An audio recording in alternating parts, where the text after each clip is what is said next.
Hey guys, thanks for tuning in. Check it out. It's the VIFLY R130 FPV racing drone. We'll be connecting this one to the new Taranis X7S over here I got in the back there. You can see it. Just got that in. So this is going to be fun. This is the FrSky version of the VIFLY R130. You may remember the VIFLY R220. There were two versions of that. I did reviews on both of them. But this is their smaller size. Very similar. Kind of a very compact size, but we're going to review this. We're going to open it up, unbox it, check it out, take it to the park, fly it. I'll have FPV recorded with some in-flight live commentary while I fly, so you guys can see how it is. So this is going to be fun, and then we'll do a pros and cons at the end and just see what I thought about it. So this is going to be lots of fun. Hang in there, and let's get started.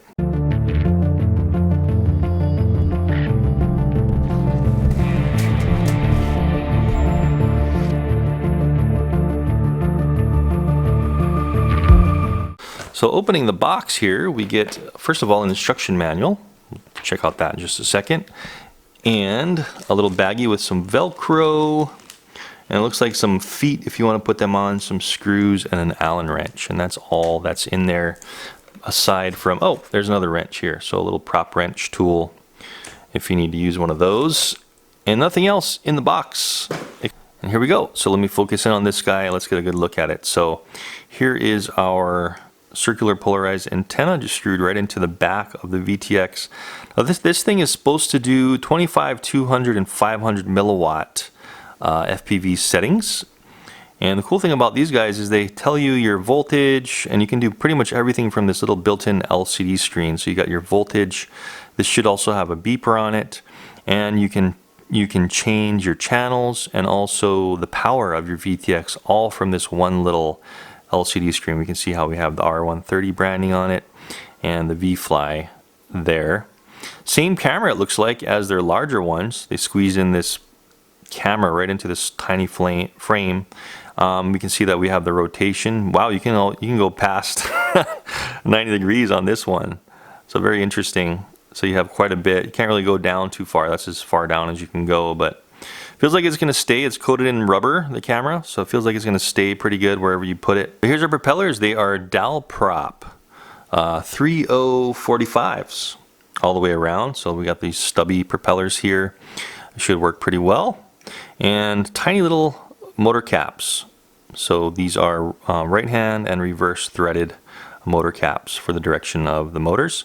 Speaking of the motors, we've got 1306 4100 kV VIFLY branded motors, so these should be plenty of oomph to push this thing around on, I'm thinking 3 or 4S, hopefully. Anyway, this is a FrSky version, so they have an FrSky built-in receiver in here, and here's our antennas popping out. So got to be careful of these. Don't want these to be going up here and hitting the propellers, so definitely want to be bending these down before we take off. Anyway, you can see how it's kind of a carbon fiber sandwich design, so it's carbon fiber on the bottom. And this isn't one solid plate, this is multiple plates. It looks like 3 plates in one. So we have one mid-size bottom chassis plate, and then it looks like we have one motor arm for the back here, and then one thing here for the front, one module for the front. So it's like we have 3 different stacked carbon fiber, and this does look like the arms are pretty thick. Wow. This does look like 2.5 to 3 millimeter here, and then the bottom looks like maybe 2 millimeter on the bottom. And then you can see how we have this plastic in the middle stacked, and then the PCB board is on top. So this is not carbon fiber, this is a circuit board, printed circuit board on the top.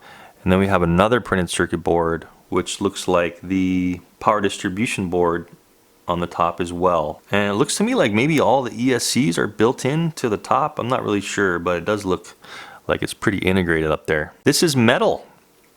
This top plate here, this is a metal piece. So this is going to be very solid and sturdy, very thick metal. It's aluminum, coated in black paint. I do see the beeper down in there. You see it down in there in the middle. And on this side, we do have a couple of switches. This is going to be for channel changing and also our binding. So you can see actually on top here, this says bind for that button and changing our channels there. And there's our micro USB port. If we want to get in there and change some flight controller settings, this should be using Betaflight. It actually already has these feet. There's some foam feet already stuck on, so I'm just going to leave these foam feet on here. They do give you these extra rubber feet if you wanted to, definitely a little more weight. But we'll see how this performs with these foam feet, and then if those break off, put the rubber feet on. They do give you this Velcro, so that's good. So slap that Velcro right in there and get your battery nice and tight in there before you go fly. Doesn't look like it's going to be that easy to put on a high definition camera on this one. So I'm probably just going to be flying this around, recording the FPV screen. Anyway guys, I'm going to get this thing set up behind the scenes and I'll meet you at the park and we'll do a thorough flight test with some live commentary and a pros and cons. Let's go fly this little R130 and have some fun. Alright guys, so we're at the park with a little VIFLY or VFly. I never know how to say it. I'm just gonna say VFly just because I think they told me it's VIFLY, but I just like saying VFly better. So sorry if hurt anybody's feelings, but anyway, this is it. Let's go ahead and boot this up. I have two types of batteries with these XT30 connectors, and these are the only two types I have. I have a 460 4-cell and an 850 4-cell. So I only have one of these 460s and I have two of these 850s. So I think what I'm going to do is do the line of sight on an 850, see how it is and how it performs, and then pop in the 450 and do our FPV.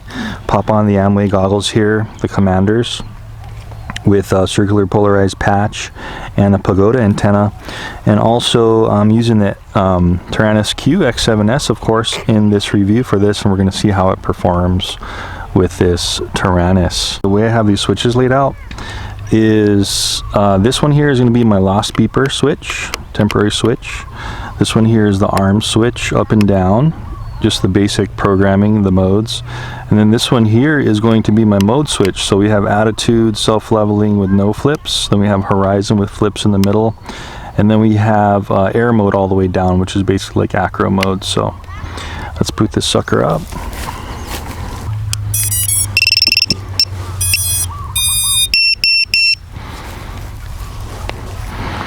Okay, so this is that heavier 4S, so we're going to see how that thing does.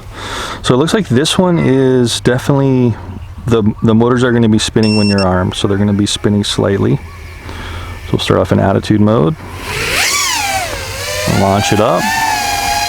Wow, definitely very stable. Even with this heavy battery, it seems like it's got a lot of punch. That's great.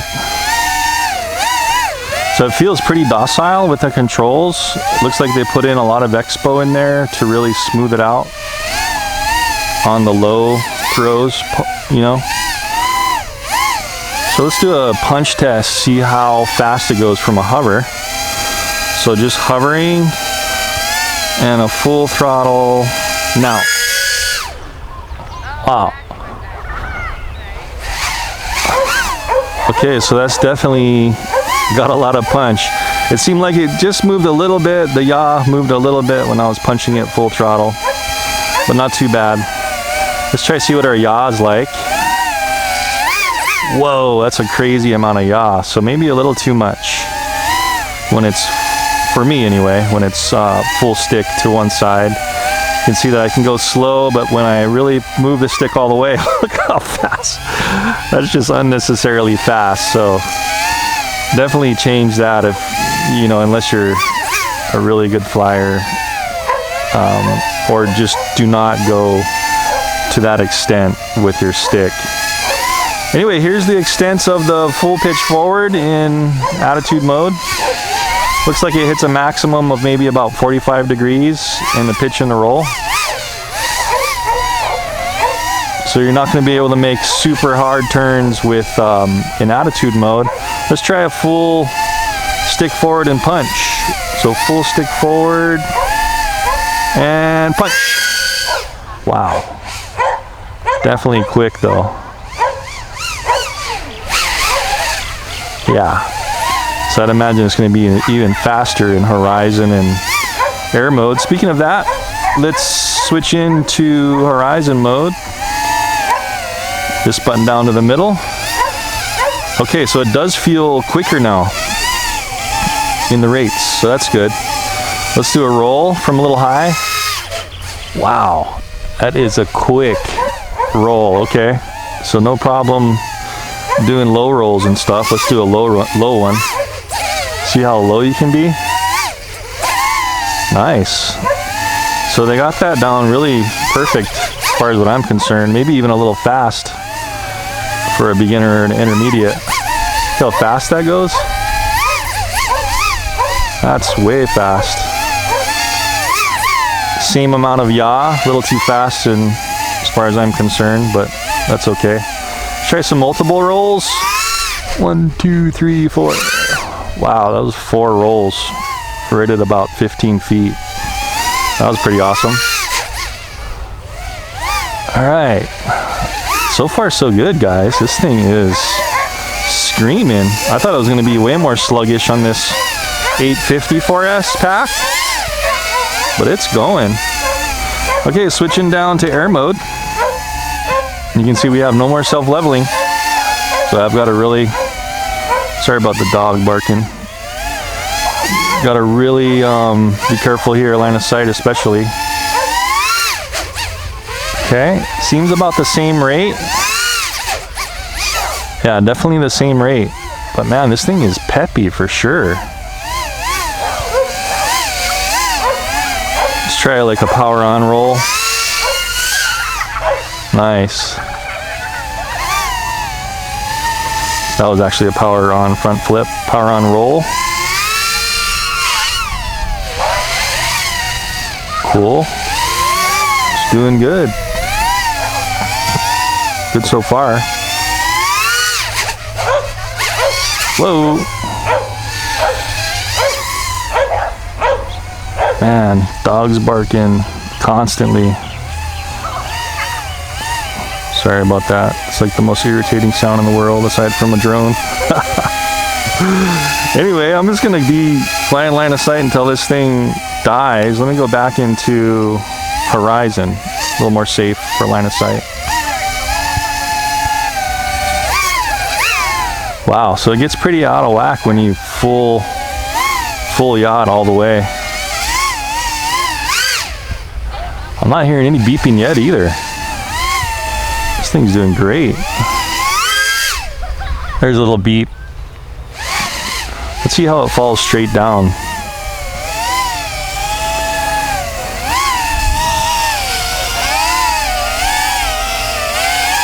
Okay, surrounded by people again. Let's see if we completely shut off the throttle. Yeah, so it's gonna fall like straight down. Just because the props are spinning just a little bit, so it's keeping itself completely level. That's great. Full throttle off, back on. A little beep there, so it's getting a little low.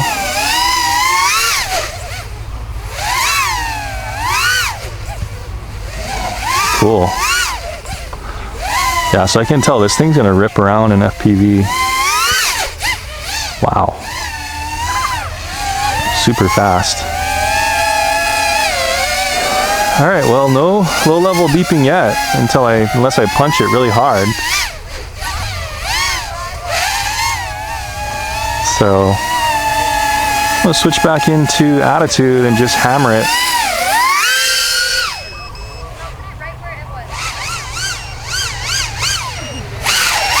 Wow. So it can handle some hardcore bank turns.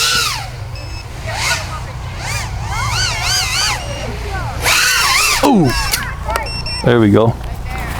Okay, so once in a while, might have a little bit of a, not really a cutout, but I think I was just cranking it too hard. Looks like we lost a foot too. Let's see if I can find this foot and then put in the FPV glasses, put on the FPV glasses and see how it does. Did hit kind of hard, but no propellers bent. Propellers aren't even bent. Cool. All right, so let me unplug this and let's throw on the glasses and do some FPV. Okay guys, so I just had to rip off all the rest of the 3 padded feet just because I couldn't find the other one, and I think they give you an extra set in the box. but I didn't bring that with me, so I just ripped them all off just so it's resting on its frame now. So popping on the FPV goggles here. Let's just go ahead and arm it. Unless they're off and stabilized, and then we'll definitely be switching into air mode. So already seeing a little bit of wobble there right away. I'm gonna switch into air mode right away. And as you can see, we have information on our OSD there, in case you want some. And this is, keep in mind, this is using the 450, so it feels a lot lighter. Whoa, looks like we are getting quite a bit of breakup there. Wow, it goes quick as far as flips go. It feels really light right now just because it has that lighter battery in there. So let's see what we can do. So a little bit of vibration on acceleration. That may just be because of the propellers, you know.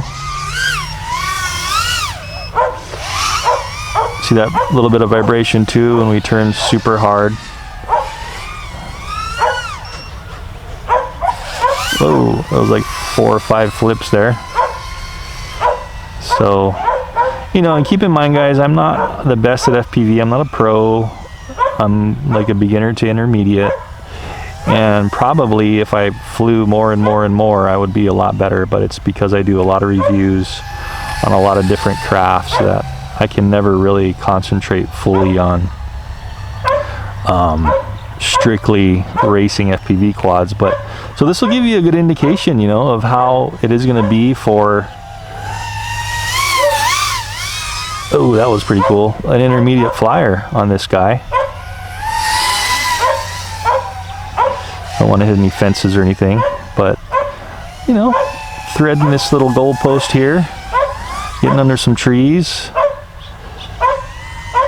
hearing some beeps once in a while on acceleration.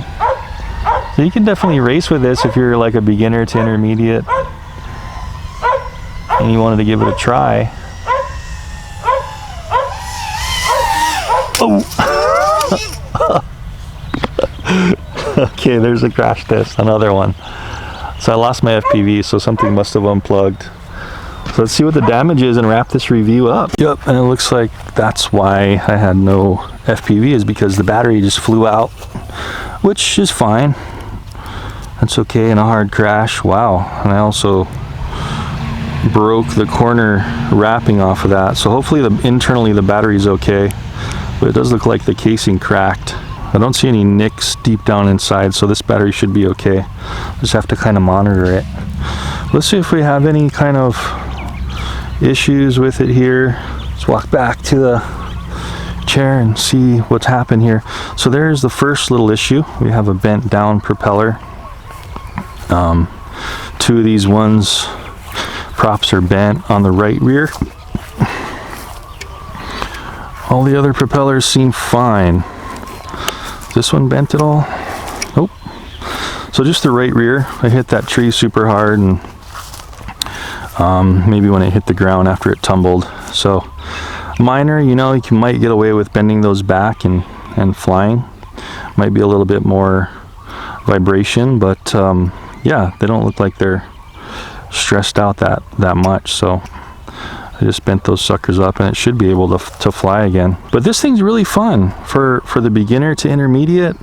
They have this one in, you know, all different kinds of trim levels. So you can get the RTF version, which comes with its own controller, or you can buy the bind and fly version, which this is. They have a few different receiver protocols. This is the FR Sky version, where I just had to bind it to my new XS7, and this thing does really well. You know, if you're like a beginner or intermediate, you're probably not going to be able to tell the difference between this and the regular X7. So, you know, unless you want to have a battery bay for rechargeable batteries, you know, like stick batteries, and you can really feel the gimbal difference, and you like these thumbsticks, I'm not sure if you really need to upgrade, but it's definitely a good radio. Don't get me wrong, it's a great radio, but definitely for somebody that can feel the difference in more of an intermediate or an advanced pilot. Anyway, I'll have this guy down in the description, and I hope you guys enjoyed that review. That was really fun for me. A little bit of a con in VIFLY's cameras are all their CCD cameras, like this one here. They're pretty bad in exposure, in especially low light like this, although you know most cameras are, but these ones are especially bad in their exposure, facing into the light and down onto the ground. There's a huge change, especially in the evening like this. You can really see that. So maybe something for them to work on, if they could start putting in a little bit of a better camera in their quads eventually. It was impossible with this bracket on for me to change or tighten or even loosen the antenna. So it's just kind of finger tight there because I couldn't fit a wrench in here. And also when you unscrew it all the way, you can't take it off. So I had to take, I would have had to take this whole bracket off, 4 Allen screws, pop that off, and then change the antenna. So a little bit of a con there. It looked like out of the box this bracket was a little bit bent back. You can see how it's got a little bit of an over angle here, over 90 degree, and maybe that's why it's kind of pushing so far back that I can't, you know, fully unscrew this connector. So I'm not sure if that's maybe a manufacturing issue. Maybe if it was a little more forward I'd be able to take that off, but it is what it is. Fun little craft. Maybe some better propellers on there would take out that vibration in the camera, but you did see that little bit of vibration when I was punching it, and so you know, a little bit irritating, but not a deal breaker for sure. Anyway guys, hope you enjoyed that, and I'll see you in the next one.